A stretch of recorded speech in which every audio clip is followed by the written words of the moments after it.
I wanted to make this video because I am oftentimes playing this accordion outside in the world, and invariably I am asked questions about it. Now, everybody can pretty much identify that I am playing an accordion because they see these bellows moving in and out as I play. But what they don't see are the piano keys. Most people, when they think of accordion, think of the piano accordion, which is a newer instrument than this type of accordion. I wanted to make this because if you are an accordion player or listen to different accordion musics, you probably have some idea what these button accordions are. But there's a whole umbrella of button accordions. I wanted to talk about this type. And there's not a ton of ready information in the English language, especially not when compared to the German language and all its many dialects. So I wanted to explain what it is so that when I'm asked a question, I could chat for a minute, but then get back to playing and share maybe this video with people. And maybe you are interested in learning more or learning how to play this type, but you're a little intimidated by it. I know I was. So there is a lot of different button accordions. That is the defining feature of any type of accordion that does not have the piano keys. There are chromatic button accordions, and there's lots of information out there about those. I believe they are becoming a little more popular than the piano accordion right now. These type of accordions are often referred to as a diatonic accordion, and that just means of the scale. I'll come back to that in a minute. This type of accordion, like all accordions, goes by many different names. In German-speaking countries, it is known as a Streicher or Styrian harmonica. There are other colloquial names for it. In my area of the country, I live in Western Pennsylvania, and these are known as button boxes. And in many parts of the Midwest and in Pennsylvania, there were button box clubs. There still are button box clubs, but they're fewer and further between. This type of accordion goes back to around the 1870s, if my understanding of the history is accurate. The button accordion, the accordion in general, goes back to about the mid-1840s, although there is some murkiness to the historical record. Regardless, the difference between this and the typical piano accordion is obvious in that we don't have the piano keys, we have the buttons. We also don't have anywhere from 12 to 120 tiny buttons over here. And thank goodness, that sort of layout is called the Stradella bass system. And I have never been a fan of it, although I admit I understand it is laid out very logically. So if you are not an accordion person, there's a few things that are important to point out. And if you are an accordion person, there are a couple different things. First off, my air button is here. I have control of it with the palm of my hand, which might seem very weird if you're used to that Stradella where you have to move your hand around. Here, as you can see, I only have a fairly limited number of bass buttons. There's three more, and it looks like on my inside row, 1, 2, 3, 4, 5, that I have 5. But this one, I don't know if you can see, this one button controls this one too. So I'm very limited, and I'll talk about that. This type of harmonica, though, is a diatonic, and that just means of the scale. This accordion has 3 different major scales built into it, and these buttons over here correspond to bass notes and chords. I'm going to talk about this side first because there's a lot less to talk about. This type of accordion is really known for its deep, rich bass sounds. These are helicon basses, and the helicon is an antecedent to the modern tuba. And these are very bassy, rich notes. I'm going to play a couple.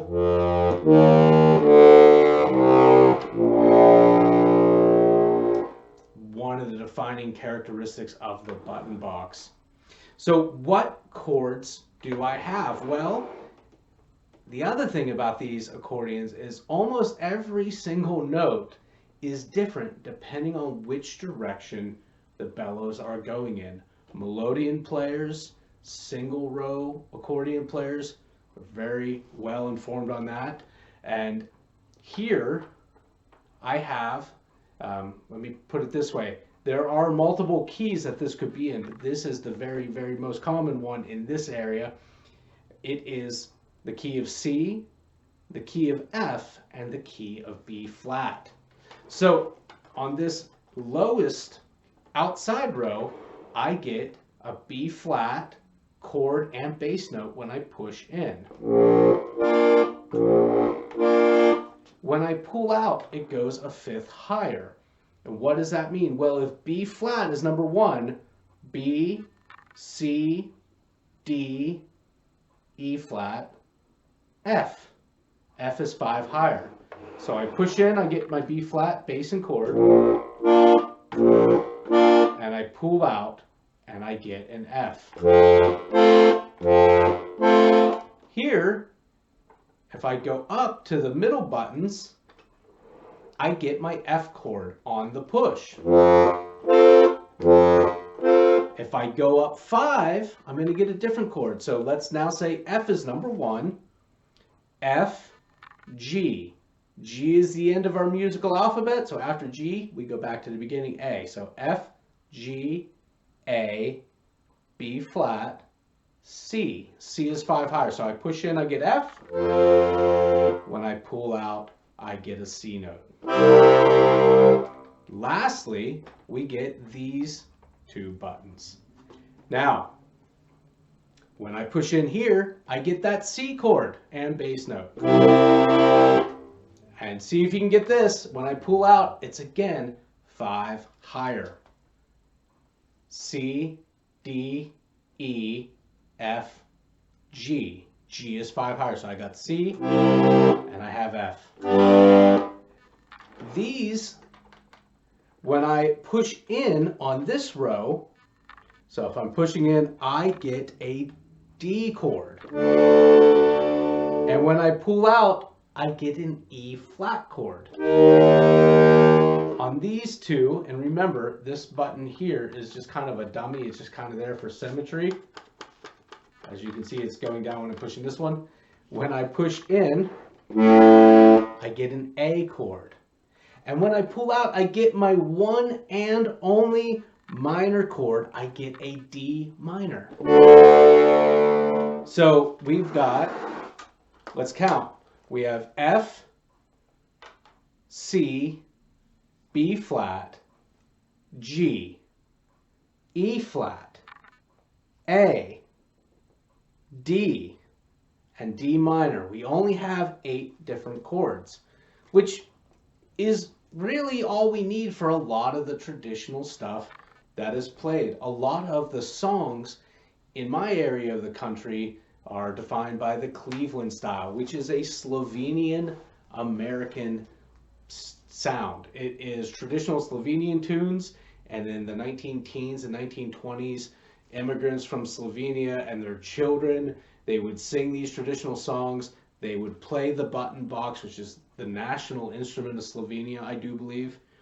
But they, with like the Hoyer Trio, which was an early recorded group, they added the tenor banjo because it Americanized the sound. So it's kind of an amalgamation of traditional Slovenian folk songs with some American instrumentation and energy. So it's pretty interesting, but there are obviously other cultures that use this box. I'm not going to claim to be any sort of expert, and there are players that are far, far better than me, but here I am, and happy to be here. I'm a big enthusiast for these. So I've explained the chords and bass notes that we have here. I will say one more thing on that. So when we push in on this outer row, we get the 1 chord. And when we pull out, we get a chord that's 5 higher. I'm going to go to this B, and when I drop down here and I pull out, I get an E flat chord. B flat, C, D, E flat, the 4 chord, and F. So I get my 1, 4, and 5, which is really great for playing in the key of B flat. With my middle buttons, F, okay, I have F when I push in. I have my 5 higher C when I pull out. But to get the 4 chord, I can drop down to the B flats here. So I can play 1, 4, 5 in the key of F really well. I can even, with these buttons, get the 6th chord. So this box is really great at playing in the keys of F and B flat. It can also play in the key of C because I get C and G. That is my 1 and 5 chords for the key of C. F is my 4 chord. So again, I can play a 1, 4, 5 in the key of C. It's not as good at C, but the reasons for that are not super important right now. On this side, each row is a different major scale. So my outside most row here is my C scale. If you are familiar with Cajun accordion, this is essentially a Cajun accordion, excepting this button, which is so high pitched I hardly ever use it, and by hardly ever I mean never. But if I only use these 2 buttons and this row, I have a very common C accordion.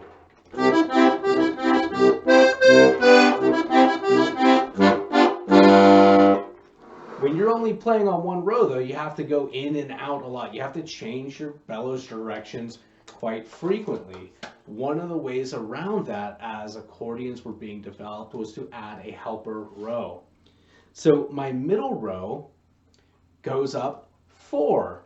So this row is C, and in fact, let me just use this row to play a C scale. I can start down here.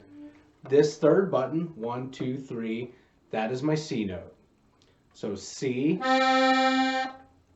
D, E, F, G, A, B, on a pull again, C. And I can play another octave of that. So all of the notes that relate to the key of C are here. So all the white keys on the piano, no sharps or flats. When I go to the next row, I'm 4 higher than C. So if C is 1, C, D, E, F. This is my F row. And here I'm going to go to the 4th button. There's my C on the 3rd. And if I go diagonally here, there's my F. F, A, B, F, G. Forgot my alphabet for a moment. F, G, A, B flat. Now, here is something I'll get to more later. This is a C, and it is a C note regardless of what direction I'm playing. So my outside row is the C scale. This middle row is the F scale. C, D, E, F. This is 4 higher than this. So my inner row is 4 higher than F. F, G, A, B flat. Why the different flats? That's again a theory thing. Don't worry too much about it, but take my word for it. This is the B flat row. And here's my F button, the 4th one in. And if I go diagonal again, this 4th button is the home. It is B flat. B flat, C, D, E flat, and F. Now, every button on this type of box plays a different note depending on whether the bellows are going in or whether they are coming out. Except for two notes. These are standing notes. 1, 2.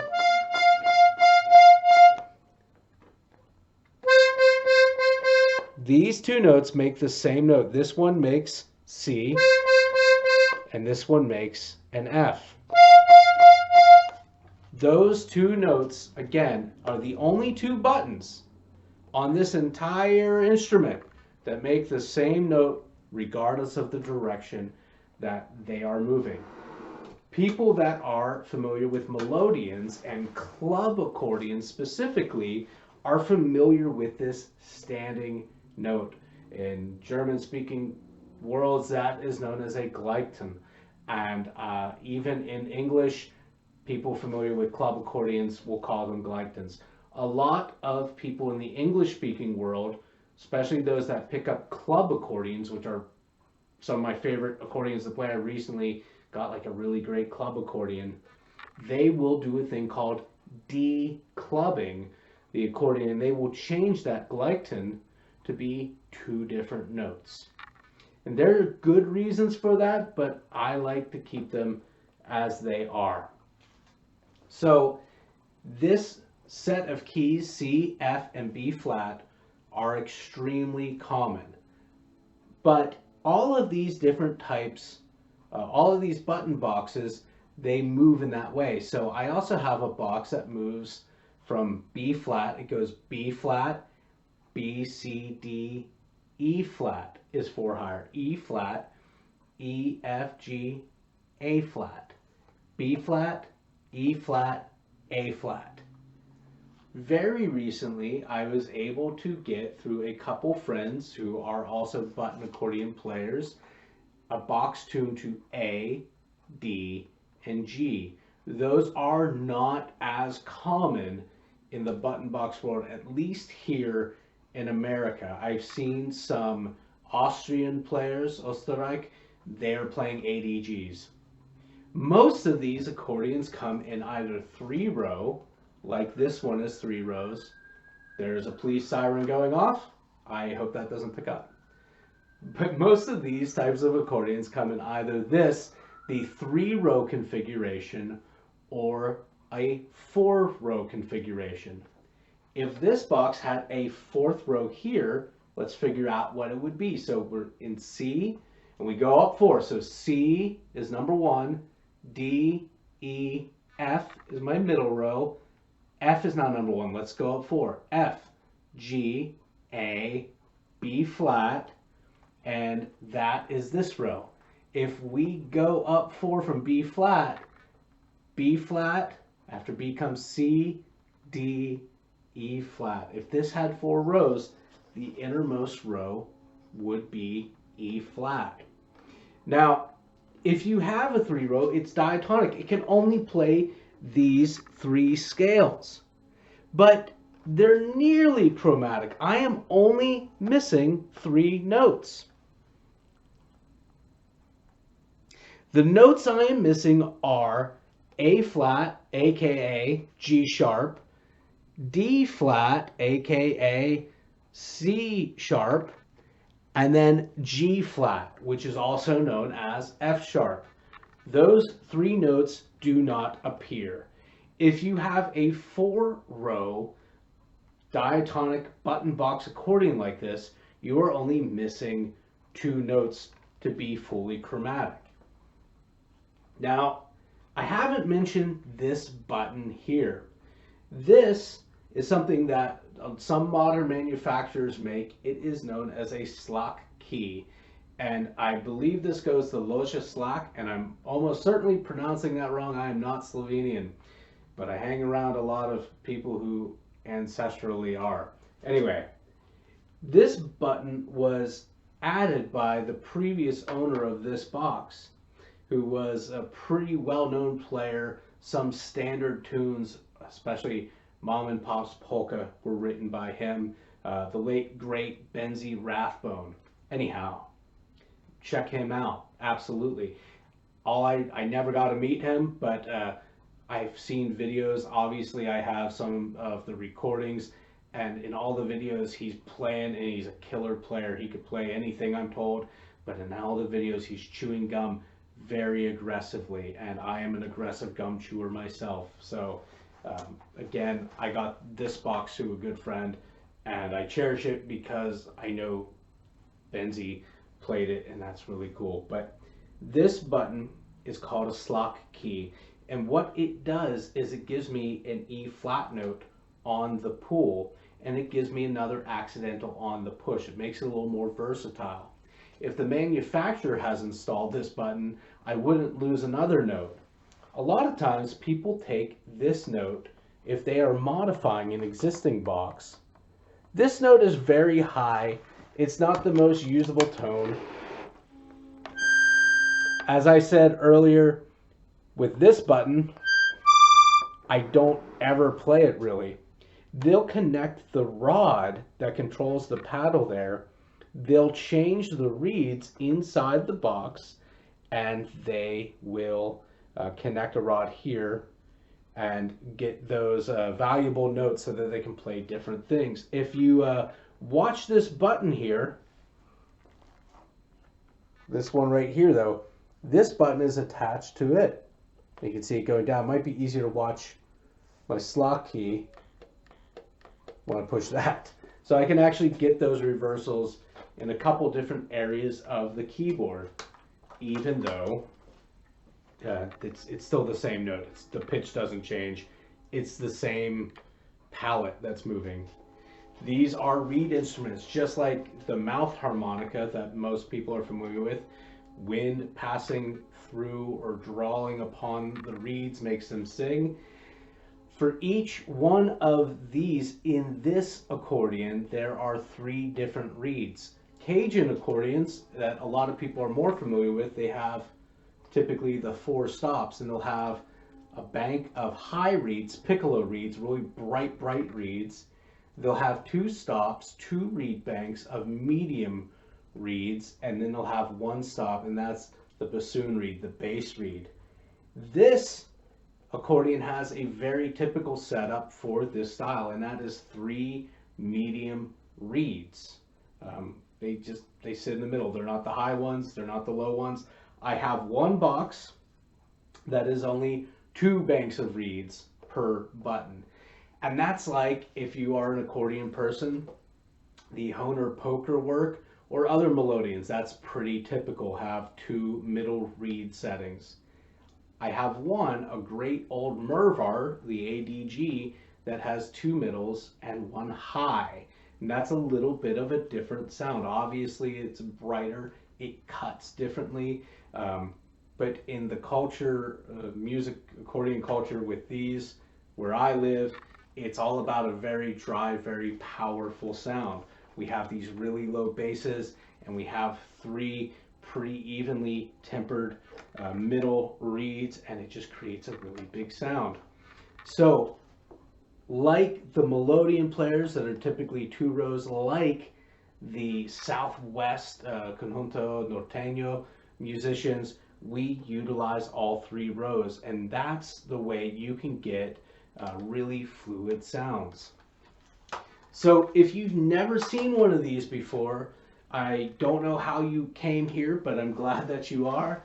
If you have seen one of these before and you weren't sure what it was all about, again, these are typically used in Slovenian American polkas, in Austrian polkas, anywhere, any of those Alpine countries.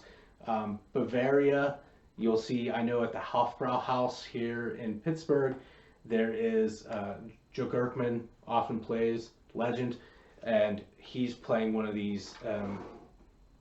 Yeah, so those are some of the more common cultures, but of course any instrument can play anything. You sometimes have to make adaptations. I wanted to play fiddle tunes. I have a friend, Pete, who he's gotten into that on this type of box. I started on the melodeon. I've only been playing this for a few years.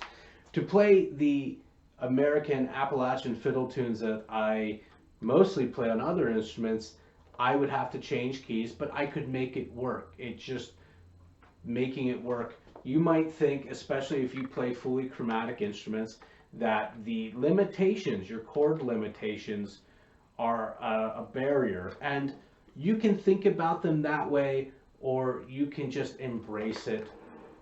The style of music generally doesn't demand it, but also you can, if you keep on your 1 and 5, it keeps things very easy. And when I was starting, I was told just think of these as timekeepers. So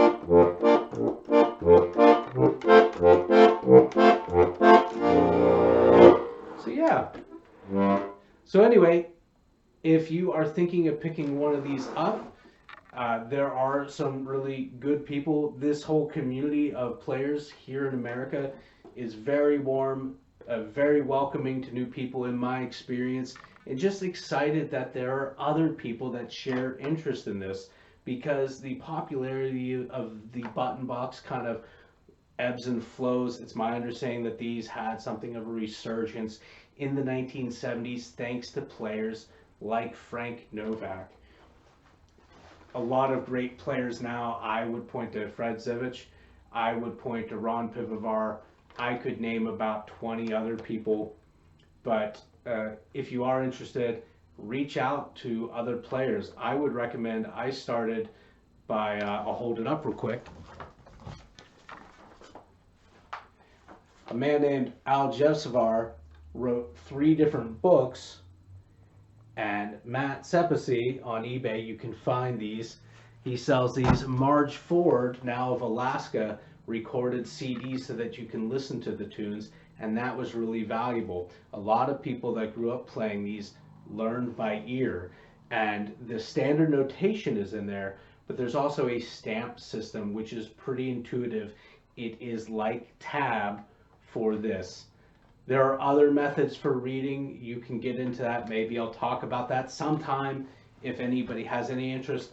But I'll stop talking. I think this has been long enough. I'll play kind of the first tune I learned, one of the first tunes I learned, and I'll leave it at that.